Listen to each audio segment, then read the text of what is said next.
Hi, and welcome to episode 2 of Swipe Right for Talent.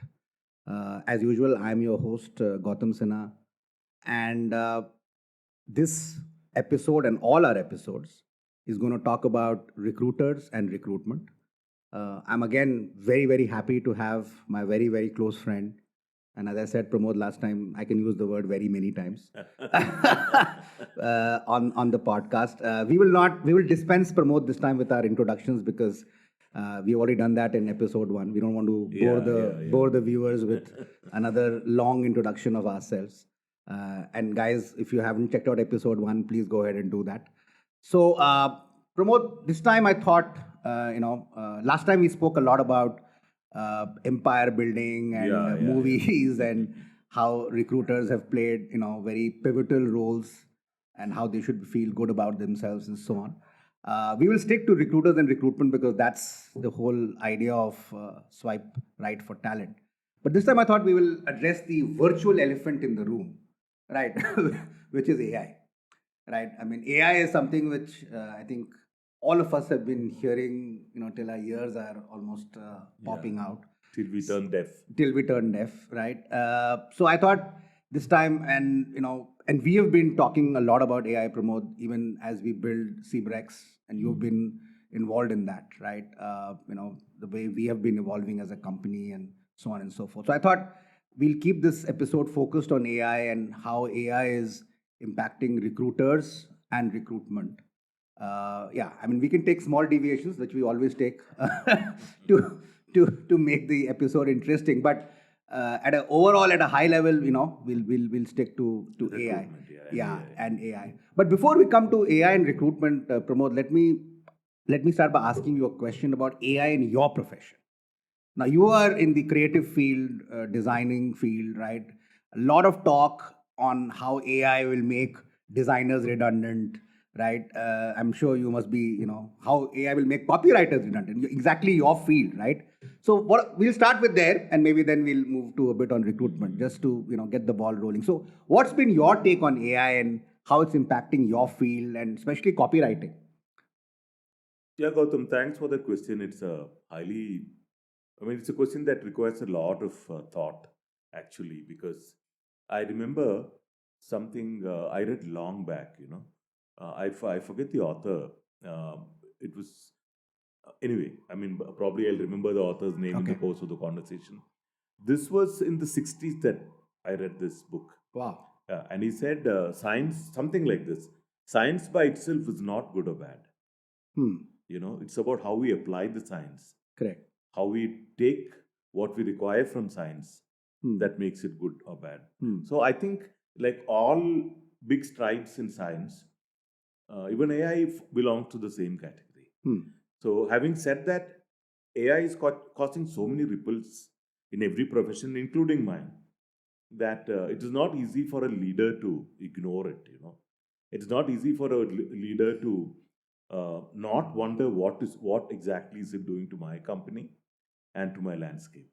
I'll give you an example. You talked about both art and copy. In copy, I'm sure many copywriters are using AI for their copy. It's got two sides to it. One, I don't really think there are too many good human writers today. Mm-hmm. Because a lot of applicants come to me asking for a copy job. And I may sound like an old man, but every time I read a copy test, I really almost cry. So, do you think AI generates better copy? I'm sure the AI can generate at least copy in decent English, error-free, workable copy. So from that perspective, I don't mind AI coming in. But on the other hand, for a lot of writers, it's becoming an easy exit. Hmm. I have a deadline for the evening, and I don't want to tax my brain so much. I don't want to work too hard. I want to tick this box and move on. So then I pose a question to AI and I get something workable. So while he's doing that, while the copywriter is doing that, they don't realize that they are losing out on the opportunity to create something more insightful, and warm and human, and with that slight little sparkle that AI may lose out on. So in that sense, I resent AI being used without without discretion. So that is as far as copy is concerned.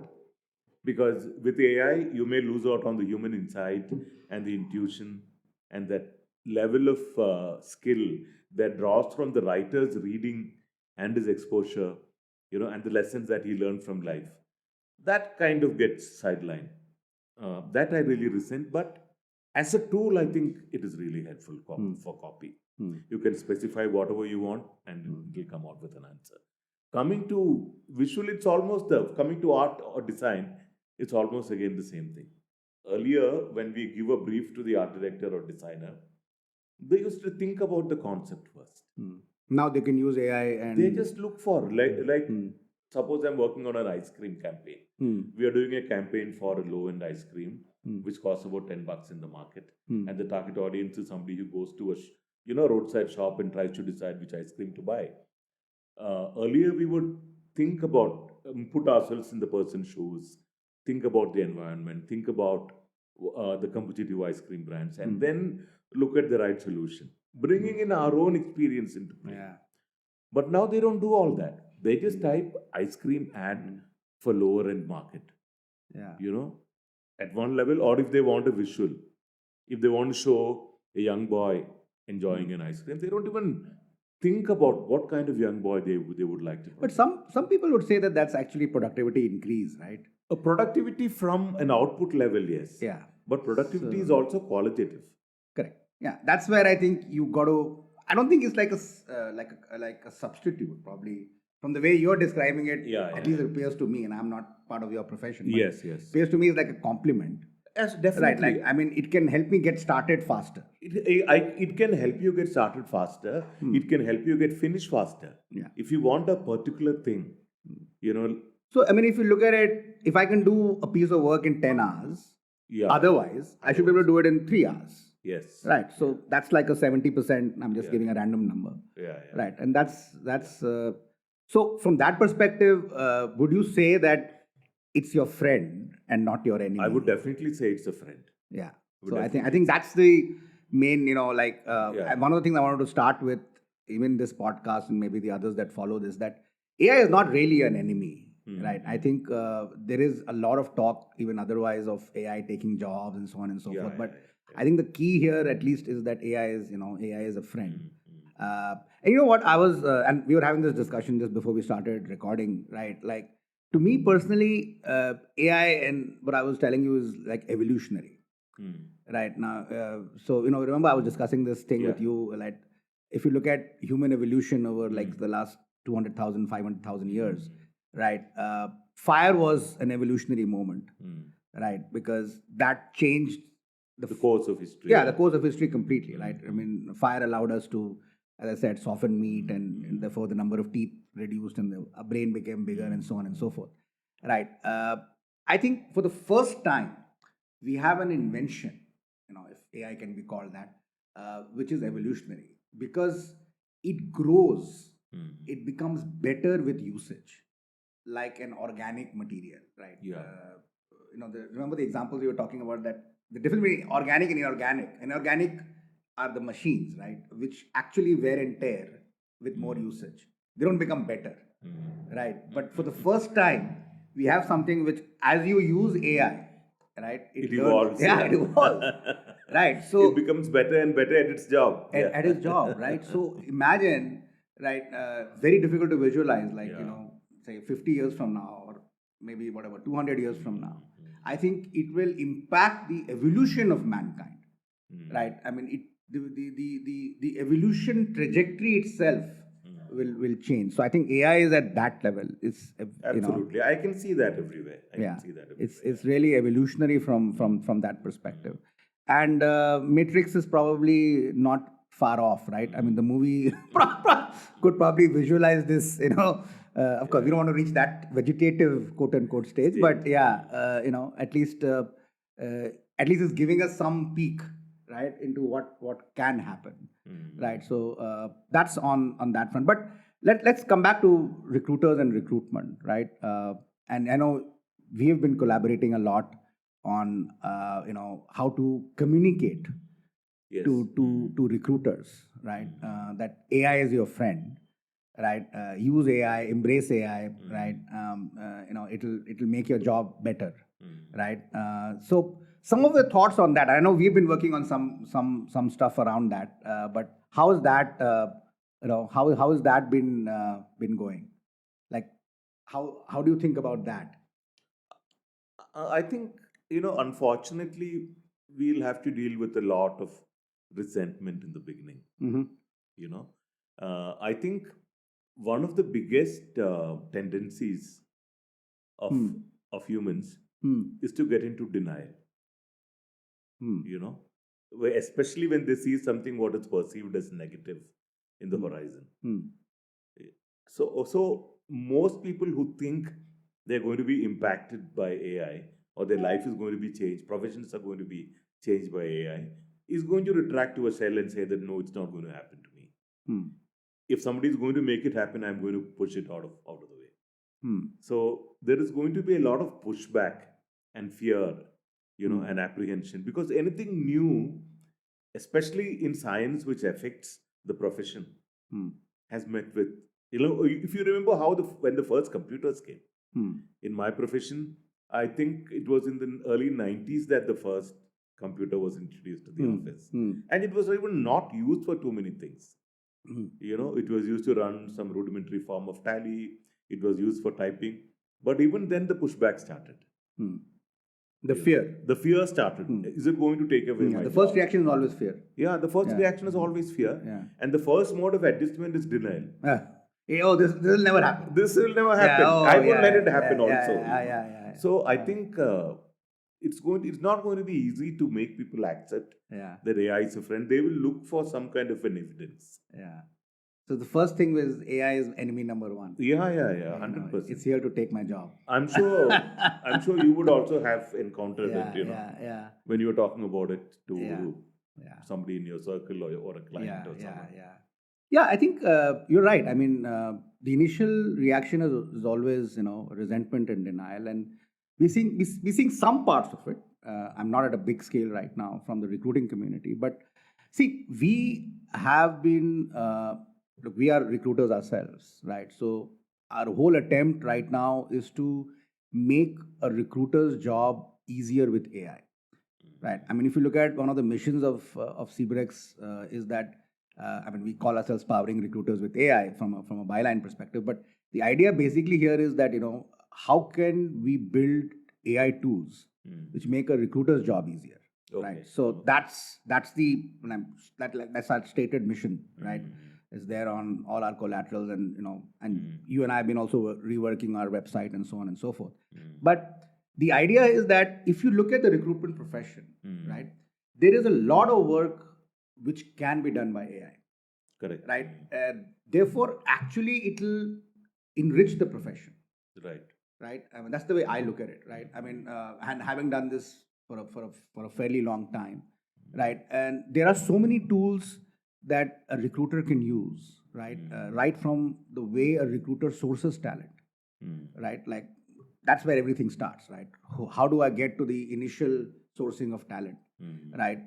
AI is a big ally, right, in terms of market intelligence, and we have built tools around that, right, and we are seeing the impact of how something earlier where the sourcing process itself, right, which I said everything, it starts from sourcing, used to take say 2-3 hours just to get the initial market map done, right? Because if you don't have the market map, then you don't know who to start, who to reach out to and where to start from. All that now gets done in maybe 5 minutes or 10 minutes. So a job which would take you 2-3 hours is now taking you 5-10 minutes, right? Right. Then you get into the ability to assess a candidate. Correct. Right. Check for fitment and so on and so forth. And we have built tools around that. Again, something which you would flounder with, or you would really try and understand to get into a bit of the depths of the job. AI can help you do that with 2 to 3 minutes. Right. We call we've built that fitment tool. Then assessing the candidate, screening the candidate, which earlier again would take a very, very long time. AI can do it in seconds. I mean, our tool does it in like 5 or 10 seconds. So there is a lot of stuff which used to consume a lot of time. Correct. And therefore, going back to your copywriting example, which would take away productivity. Right. So that will now get done through AI. So the way at least we are looking at it is right, and we are pushing this like in a big way, right? Is the fact that lot of tasks which otherwise would take hours and hours, right, will now take minutes, right? And to us, that is going to elevate the recruiting profession, Correct. right, and bring it to a level where recruiters will now spend quality time On in- things that matter. on things that matter, which are high value and high impact, right? So in my mind, I think the way recruiters and should look at AI is, garland the virtual, the virtual AI in the room and saying, boss, shake hands and say, boss, where were you? Right? I mean, look, I wish I had AI when I started recruiting in the late 90s. Right? I look back at what I used to do, 20, 25 years ago. And I was like, boss, if I had AI at that particular point of time, I would be closing at least 3 to 4 times the number of requirements that I would close every month. Right? It's like that much of a level, a game changer. So you may need lesser number of recruiters. That's possible because productivity will go up. So if one person would do 10, now one person can do 30. So you needed 3 people to do 30. Now you need one person to do 30. So maybe that can happen, and that's good. I don't think that happens with any kind of tech, right? But the fact remains that in my mind, it is amongst the biggest friends or allies, right, that a recruiter can have, right? So today's recruiter, if you're not spending between 2 to 3 hours working with various AI tools, you are really missing the plot, right? I mean, and I don't want to sound ominous here, but if you're not doing that, then there is something really wrong. I mean, no matter which company you work for, right? Whether it's again big, small agency, any place, but if you are not, really exploring AI tools, and it could be any tool to your own liking, and that's the beauty, right? It's a vast ocean out there, and learning how to use these tools, right? You're really missing out. One is your productivity is going to be much lesser than somebody who uses AI, and second is 2, 3, 4 years from now, You might be ridden. I don't want to say that, but yeah, you may not have something to do because the world would have moved in a different direction, and you're like walking backwards. So I think it's not a choice anymore. I mean, you've got to embrace it, right? There is no choice as when it comes to recruiters and recruitment, right? You've got to open your arms and hug it, right? That's number one. And number two is that you've got to put in that hours every day learning and exploring new AI tools, because in the recruitment industry, Baba, there are new tools coming every week, right? And we are not the only ones, right? There are hundreds many of others, there are so many others who are doing it. So you've got to go out there and start using these tools, and then you can take your pick. Which one works for you? Which one doesn't? That's fine. That's like a consumer's choice, and that's the advantage, right? But if you're not, then it's really going to be something which is going to come and bite you at some point of time. So that's yeah. So what I feel, Gautam, from the adoption of change perspective, there is always a curve. There are certain changes, points in change that one has to go through. If initially there's going to be shock and resentment, after some time there will be some kind of disinterested interest.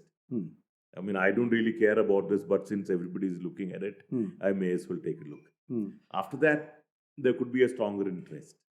And so many more stages, finally it will come to adoption. That's what we're hoping for. So looking at it from the communication perspective, I think someone like you who is an evangelist for AI in recruitment should see how you can flatten this curve, right? By taking the right steps. If you ask me, there are two very critical points here. One is to help stop disinformation or misinformation. That's a good point. Yeah. And secondly, to give evidence. Give evidence that will help flatten the curve.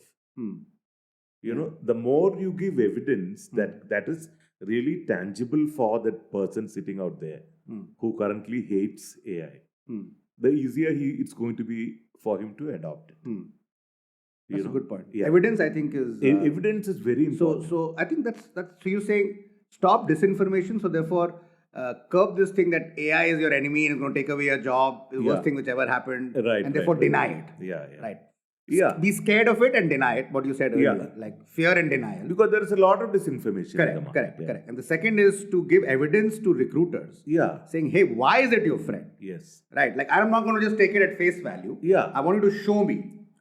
Exactly. Right. That's a great point. Yeah, it should be evidence that is not really just up in the air, but it's very granular. When I'm standing in my own shoes as a recruiter who's resentful of AI, I should be able to see that, hey, it's actually making my life easier. Yeah.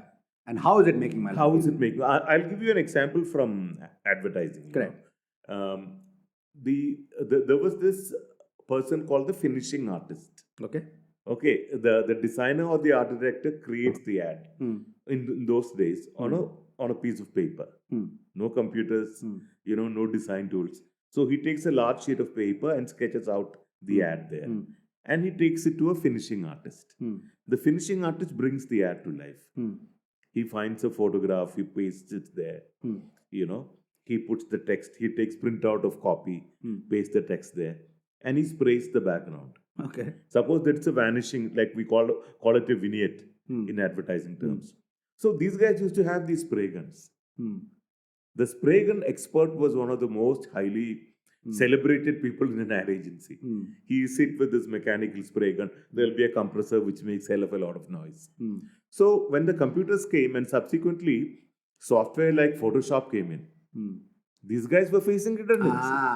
They must have been scared. Yeah, because they were like kings. I mean, they used to act like these ballerinas who didn't give a damn. I don't have the time right now. I don't have the time, full of attitude. Justifiably so, a lot of the time.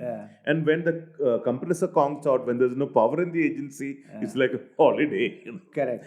So, they realized that Photoshop can do it in like half an hour. That background, just a couple of commands and it is there. So, a lot of people who are not willing to learn Photoshop fell by the wayside. That's true. Literally fell by the wayside. But who actually triumphed? The guy who was able to combine his skill with the spray with the software, with understanding Photoshop. Those guys are still there from my generation. Those guys have become, king to the power of 10. Somebody who upgraded the skill. Somebody who realized the potential. And embraced it. Applied his own physical skills, creative skills to the mechanical skills of Photoshop. So the same thing will happen with you giving them the right reasons to accept and the right reasons to shift. No, I think that's true. No, I think that's a great point, right? And I was just thinking, Baba, because both of us love storytelling, right? That's one of our common threads. That's what brought us together. Together so many years ago. Maybe, and we've been experimenting with recruitment movies in using AI, right? Maybe I was just thinking on the fly, maybe we should, think of creating a story. Why not? Of how AI impacts a recruiter and makes his or her job better. Yes. The evidence. Why not? Right, like a day in the typical life of an AI recruiter. I mean, AI recruiter meaning a human being using AI. Not like a robo kind of stuff. Maybe we can do that. Yes. I think that would be one way of conveying evidence. Right. I can actually start seeing that split screen. Where on the one side is just rolling out. I think maybe we can do that. Maybe there's one. On the other side, there are, the clock is ticking and the cobwebs are happening. Is endless cups of coffee being done. So, Baba, I think we have shaven, unshaven we have face. one point of action, right? We should probably do that, right? Making a story, right, of how AI is impacting a recruiter's life with evidence. I think that would really help. And I just want to also have a bit of a humorous take on AI with you, right?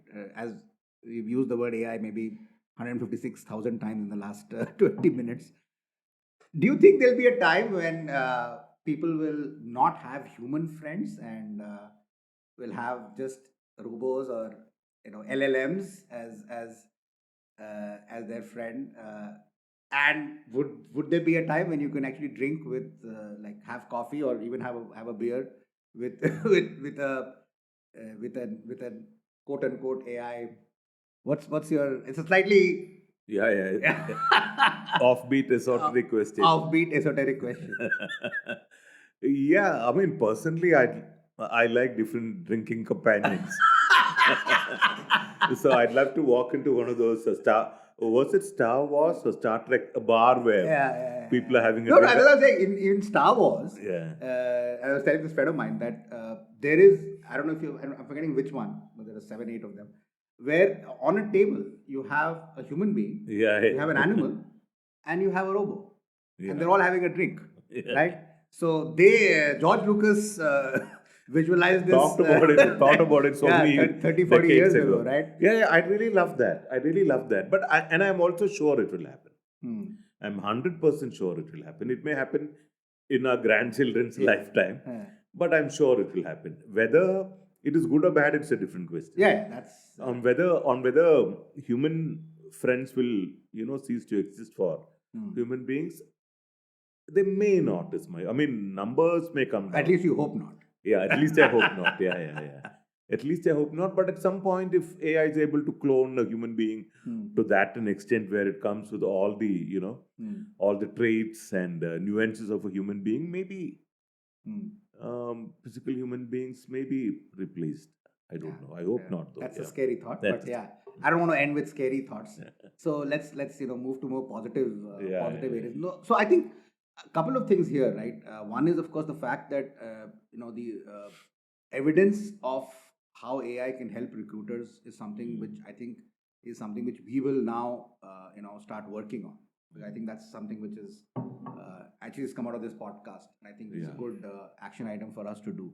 Even at a community level, I mean, not even talking about CBREX as a company, but at a community level to spread or to stop disinformation, as you said, and start spreading information, right? Like the right kind of information and supporting it with evidence. I think that's important. That's number one. And number two is that to all our listeners, right, as I was telling you last time when we had this podcast, Swipe Right for Talent is primarily focused on recruiters and recruitment. To all our listeners, we need to tell them this, or rather give them this message that this is your best friend. Absolutely. Right? Embrace it with your your full being, right? And make sure that you are learning new tools, new AI tools, and using them in your work on a daily basis, right? I mean, as you rightly said, the Photoshop example, right? And this has happened several times in multiple industries, multiple times, all the time. Yeah. So unless and until you are able to do that, right, you're really not going to move forward. So I think that's probably one positive way to to end this. Thanks a lot. Thank you, Gautam, for the opportunity. Always a pleasure. Always nice and I'm going to take you up on that story offer. right. And anytime. Yeah. Glad to tell a story. Yeah, we're gonna try and build something for recruiters. Yes. Right, as to how AI will help them. Thank you so much. Thank you. Yeah.